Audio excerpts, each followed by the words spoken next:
Hola estimada comunidad estudiantil CCHera, soy el profesor Gustavo García Jaramillo, un servidor y su amigo. Déjenme comentarles que tengo mucho gusto en presentarles este programa Los Nietos de Darwin, esto bajo la iniciativa de la dirección de nuestro plantel, y pues comentarles que Los Nietos de Darwin es un programa pensado en ustedes y para ustedes, enfocado en otorgarles diverso contenido temático cuyo objetivo esencial es la de contribuir, complementar su formación académica, pero también personal, contenido relacionado a ciencia y educación ambiental. Después de todo, vivimos en un mundo en constante cambio y tan dinámico que tras la pandemia, el cambio climático y por supuesto la pérdida de la biodiversidad, son eventos, son fenómenos que afectan diariamente nuestra vida. Y si no crees que es así y que no es importante, tan solo cuestiona lo que ha provocado COVID-19 y ha cambiado drásticamente el ritmo de vida que teníamos hace ya más de un año.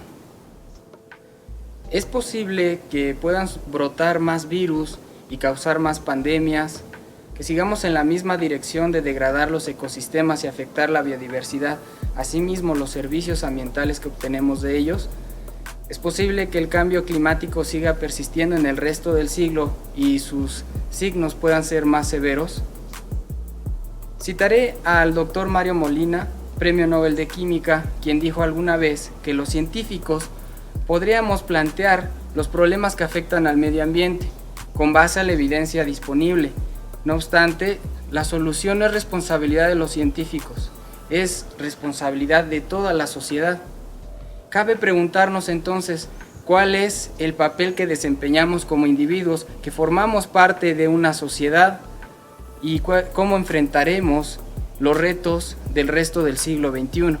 No es una pregunta fácil de responder y quizá no lo es llevarlo a la acción, pero desde luego se puede comenzar a hacer algo al respecto, conociendo nuestro entorno, es decir, el medio ambiente, bajo la premisa no podemos cuidar ni amar lo que no conocemos. Es el medio ambiente el que tenemos que conocer y comprender qué es ambiente, porque es preciso conocerlo. Comencemos lo que dice el mismo concepto en sí. Bajo la etimología de la raíz del latín, se traduce al castellano como el conjunto de elementos que conforman el todo, la totalidad de un espacio. Vamos a hacerlo de una manera más fácil. Vamos a dividir el medio ambiente en dos elementos o factores, los bióticos y los abióticos, o bien los elementos vivos y los elementos inanimados, los no vivos. Comenzando con los primeros, describiendo todos los sistemas orgánicos, las especies, aquellos árboles, aquellos arbustos, todo lo que se refiere a la vida. Ahora, por otro lado, los factores abióticos, los elementos no vivos, es este concreto, es el aire, es el sol, es el viento, son aquellos factores que están también dentro del ambiente, pero no pertenecen a los grupos orgánicos. ¿Qué te parece si lo hacemos más interesante?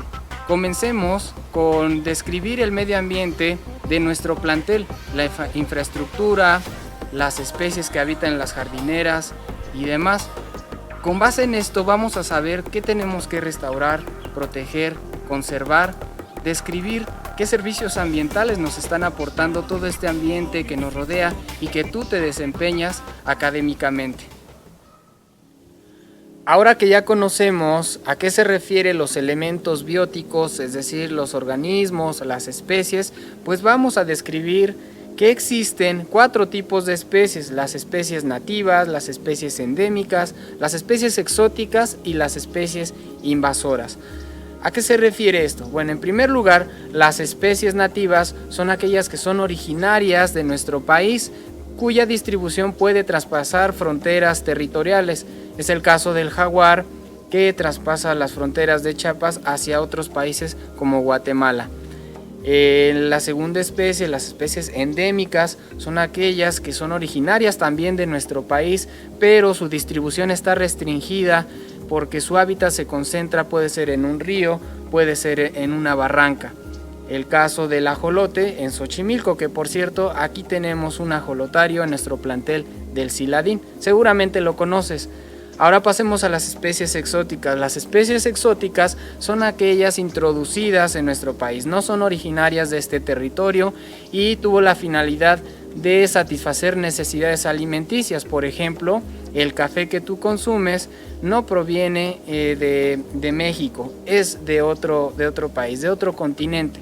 Finalmente, las especies invasoras, también conocidas como exótico invasoras, porque se refieren a que son introducidas, que tienen otro origen territorial en el planeta, pero han proliferado. Es el caso del eucalipto. Los eucaliptos que vemos también en nuestro plantel, pues proliferan y llegan a alterar toda la estructura de flora y fauna nativa y endémica que existe en este país.